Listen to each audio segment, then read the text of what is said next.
You know, it's the summer and school is out, but districts across Indiana are working toward a deadline. Starting July 1st, every district around the country is supposed to have a policy on how to deal with school lunch debt.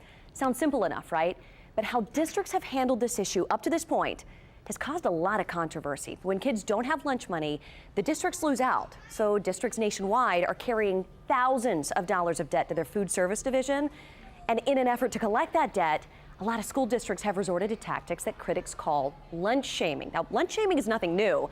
Critics say it's anything from giving an alternative meal or maybe cheese or peanut butter sandwich.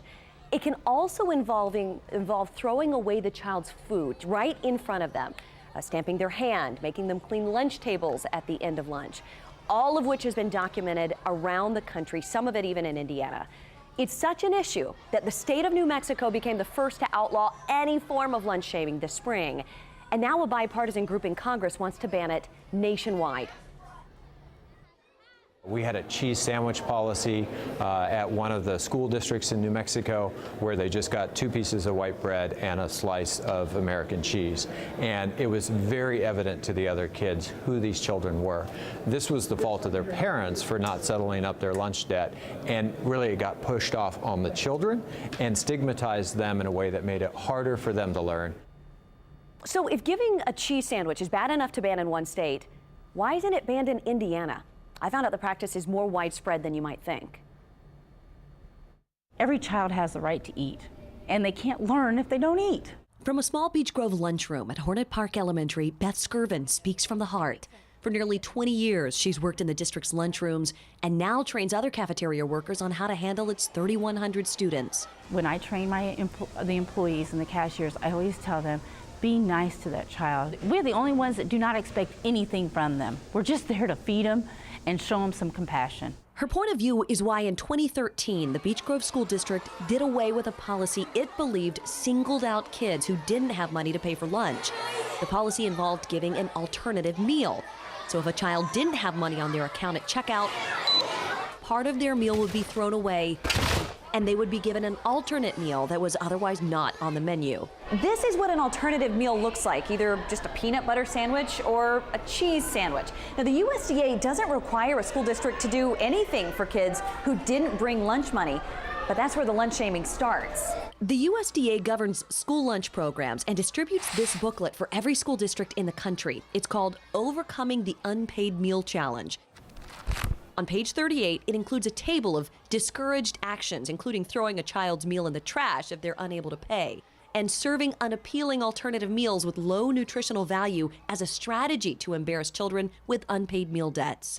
These are just a few of the school districts in central Indiana offering an alternate meal or entree when a student is in the negative. It's a courtesy they offer, sometimes at their own expense, so kids get at least something to eat. But just last month, a bipartisan group in Congress proposed the Anti-Lunch Shaming Act of 2017. It outlaws the public identification or stigmatization of a child. None of Indiana's congressional delegation was involved in crafting the bill.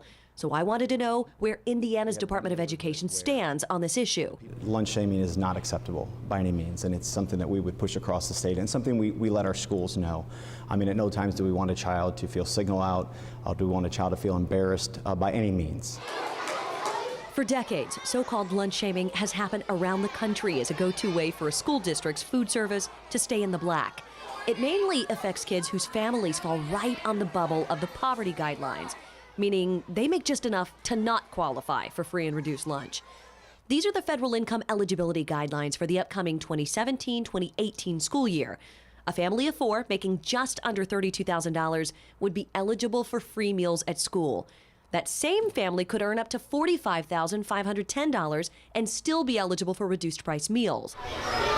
In Beech Grove, 68% of students qualify for free and reduced meals.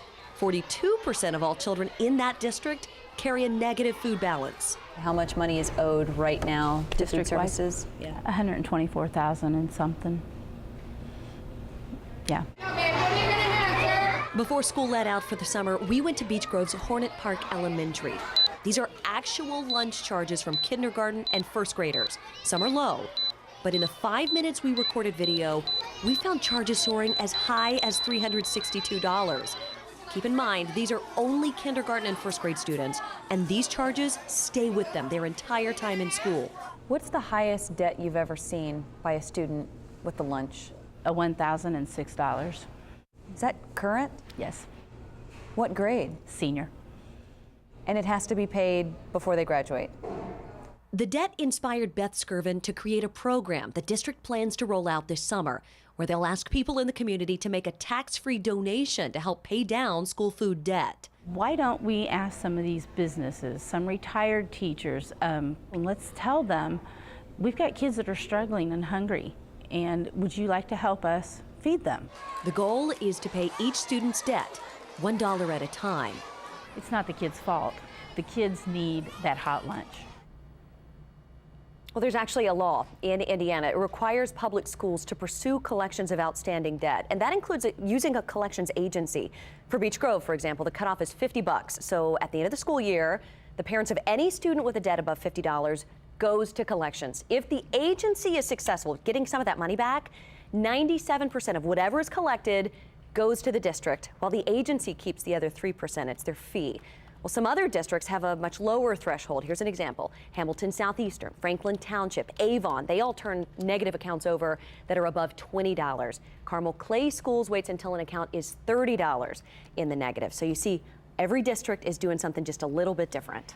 It is a story that impacts so many families, and there are so many things that go into it and how it operates. So a big issue is the free and reduced meals that you're talking about. You touched on the guidelines there.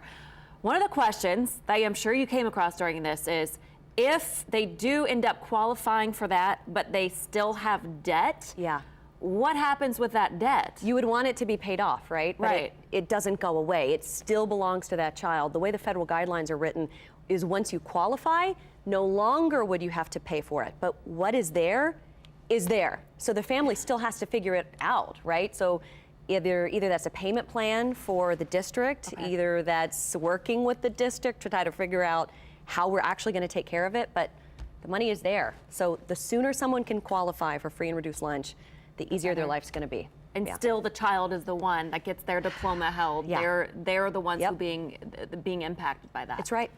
All right. Great report with Lauren. Thanks. It is